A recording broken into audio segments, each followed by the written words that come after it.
इनका साफ तौर से कहना कि मैं सातवें दिन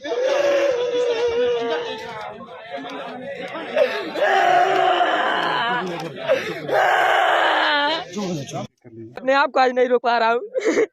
इस हालत में बहुत दुखी हूँ। हमारे कोई प्रशासन के अलावा कोई साथ नहीं दिया है और योगी जी से यही अनुरोध है मेरा, और उनसे भी अन्य लोग अधिकारी हैं यहाँ तक कि उनके पास भी ये बात पहुँचना चाहिए। अपने एमएलए से क्या किस तरीके से घटित हुई है ये हम नहीं जानते, न मैं देखा हूँ, लेकिन यह घटना रोकी जा सकती थी यदि राजस्व परिषद ने, राजस्व विभाग के लोगों ने समय से कार्रवाई कर दी होती, जमीन नाप जोख दिया होता, और पुलिस के लोग जिससे उसने गुहार लगाई थी सत्यनारायण, या क्या नाम है, सत्यनारायण ने, यदि सत्यप्रकाश ने, कि एक सिपाही गनमैन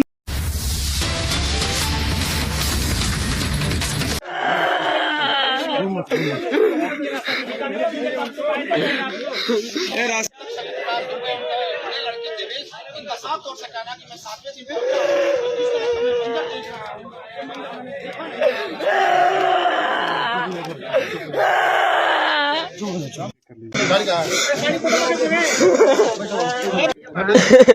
मैं कुछ कह नहीं सकता। आप लोगों से अनुरोध है कि पूर्ण कार्रवाई की जाए, इसको जितना भी संपत्ति है इसको भी पूर्ण जानकारी किया जाए और प्रशासन की तरफ से कार्रवाई की जाए। मैं अपने आप को आज नहीं रोक पा रहा हूँ।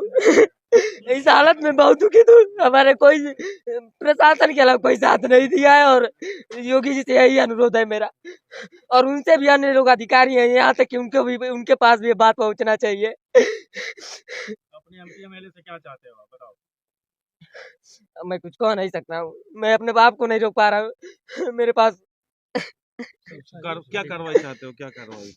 या तो उनको इनकाउंटर कर दिया जाए जो हमारे परिवार को खत्म किए हैं, और उनकी मकान भी ढहवाया जाए। ये LIC वाला कार्ड देखो, बस फोटो से मतलब है। मम्मी के जो कागज है वो रख लीजिए, कागज रख लो, इत्मीनान से वहाँ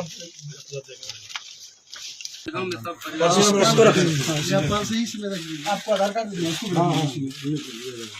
ना हो तो परसों ले लीजिए, परसों दे दीजिए ना, ऐसी विभत्स घटना इस जिले में कभी न हुई है, न होनी चाहिए। मैं चाहता हूं कि इस परिवार का पूरा समाज समर्थन करे। हम लोग जुट के खड़े हुए हैं। मैंने भी 1 लाख की राशि को उनका अनुदान दिया है। मैं चाहता हूं कि इनके परिवार को कभी नौकरी की जरूरत होगी, सरकार भी देगी, हम लोग भी करवाएंगे। जो बात इन्होंने रखी, जो मुलजिम हैं उनको हम गिरफ्तार करें, कड़ी से कड़ी सजा दें, यहाँ पर न्याय मिले। और देवरिया की जनपद में हम लोग ये ऐलान करना चाहते हैं कि जो भी ऐसा अराजक तत्व है वह सरकार से तो छूटेगा नहीं, समाज से भी नहीं छूटेगा, समाज भी खड़ा हो जाएगा। आइए मिलजुल के इन अपराधियों का हम लोग खिलाफत करें, ताकि ऐसा परिवार सक्षम रूप में यहाँ पर जीविका विदा कर सके। आज हमने अपनी आपत्ति पत्र जो है, चलानी जो रिपोर्ट होती है RC प्रपत्र 20, इस पर हमने अपनी आपत्ति पत्र प्रस्तुत कर दिया, और साथ ही साथ हमने जो कल जो स्थलीय निरीक्षण हुआ था उस निरीक्षण के बयान और उसके जिरह के लिए एक आवेदन पत्र दिया, और साथ ही साथ अपने एक साक्ष्यों की लिस्ट दिया उन्हें कि महोदय हमारा साक्ष्य उस पर हो, ताकि इसका विधि सम्मत रूप से निस्तारण हो सके। सुबह 10 बजे से लेकर के हम शाम 4 बजे तक यहाँ बैठे रहे, लेकिन कोई अधिकारी यहाँ पर नहीं आया। मतलब है कि तहसीलदार महोदय यहाँ पर नहीं आया। उसके बाद तहसीलदार महोदय को खोजते खोजते हम गेस्ट हाउस पर गए, और वहाँ उनसे जो है पत्रावली विजय कुमार यादव जी थे और मंत्री जो है रामभुआल यादव जी आए, तब जाके हमारा आपत्ति पत्र वगैरह जो है इंडोर्स हुआ। उसके बाद उन्होंने कहा कि न्यायालय में जो है आज बैठक होगी और वहाँ पर सुनवाई होगी, लेकिन न्यायालय में जो है शाम 5 बजे तक हम बैठे रहे और किसी प्रकार की कोई सुनवाई और न्यायालय नहीं चला। उसके बाद गेस्ट हाउस में अभी हम आ रहे हैं, गेस्ट हाउस से लगभग अभी 6 साढ़े 6 बज रहे हैं, और इस समय उन्होंने जो है उस पर फर्दकामी आदेश लेकर के आदेशार्थ सुरक्षित किया है। मैंने हमारी बातों को जो है उन्होंने इग्नोर किया है, और न ही हमें साक्ष्य का अवसर दिया, और न ही उस रिपोर्ट पर बयान और उस पर जो है जिरह का अवसर प्रदान किया गया है। ये नियम संगत नहीं है, और इसके आगे हम आगे बढ़ेंगे। सुरक्षा अब ये आदेश के लिए सुरक्षित है, और अगली स्टेप देखेंगे कि कल कौन सा आदेश पारित है। इसके आगे आप कहाँ, अगला स्टेप आपका क्या होगा? आदेश यदि फेवर में आता है तो बेस्ट है, और यदि फेवरेबल नहीं होता है तो हम इसके ऊपर अपील जाएंगे, और आगे की प्रोसीडिंग जो होगी वो नियम संगत होगी। मतलब कहीं न कहीं आपके जो डॉक्यूमेंट है उसको रिसीव नहीं किया गया? डॉक्यूमेंट अब जाके रिसीव हुआ है, पत्रावली में लग चुकी है। अब हमारी पत्रावली में जो आपत्ति है, जो हमने आवेदन दिया है कि साक्ष्य वजीरा होना चाहिए, और साथ ही साथ जो है हमने अपने साक्ष्य की लिस्ट दिया है, उसको उनको जो है सुनना चाहिए और उस पर हमें अवसर मिलना चाहिए। प्रॉपर्टी है वो प्राइवेट है कि या सरकारी है जो बताया जा रहा है?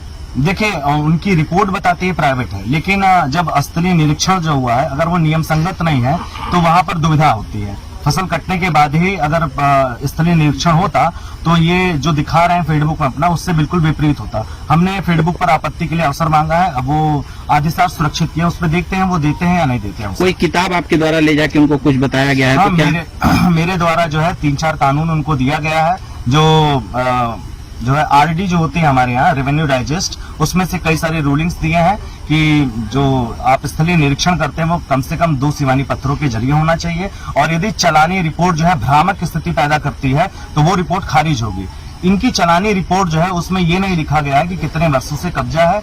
इन्होंने जो क्षतिपूर्ति बताया है वो 5% से अधिक बताया है, और साथ ही साथ इसमें बहुत सारी कमियां हैं जिसको लेकर के हमने चैलेंज किया है, और आदेशार्थ सुरक्षित है। आगे देखते हैं कि साहब जो है जजमेंट करते हैं। Thank you sir. किस तरीके से घटित हुई है ये हम नहीं जानते, न मैं देखा हूँ, लेकिन यह घटना रोकी जा सकती थी यदि राजस्व परिषद ने, राजस्व विभाग के लोगों ने समय से कार्रवाई कर दी होती, जमीन नाप जोख दिया होता, और पुलिस के लोग जिससे उसने गुहार लगाई थी सत्यनारायण, या क्या नाम है, सत्यनारायण ने, यदि सत्य प्रकाश ने, एक सिपाही गनमैन दूर, एक लाठी मैन होमगार्ड भी खड़ा होता उनके साथ, तो वो गुंडा आके इस तरह का कार्रवाई न करता, और उसके बाद चढ़ के इस तरह की वो दोनों तरफ से घटनाएं हुई है। और मैं ये बता देना चाहता हूँ कि कुछ मित्र उधर पीछे से कुछ बात कर रहे थे, मैं गुंडों की कोई बिरादरी नहीं होती, अपराध की कोई जाति नहीं होती। मित्रों, इस घटना को बदलने न देना,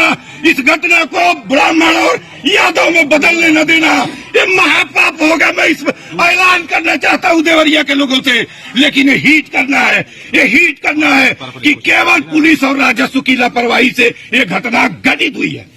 धन्यवाद। Thank you.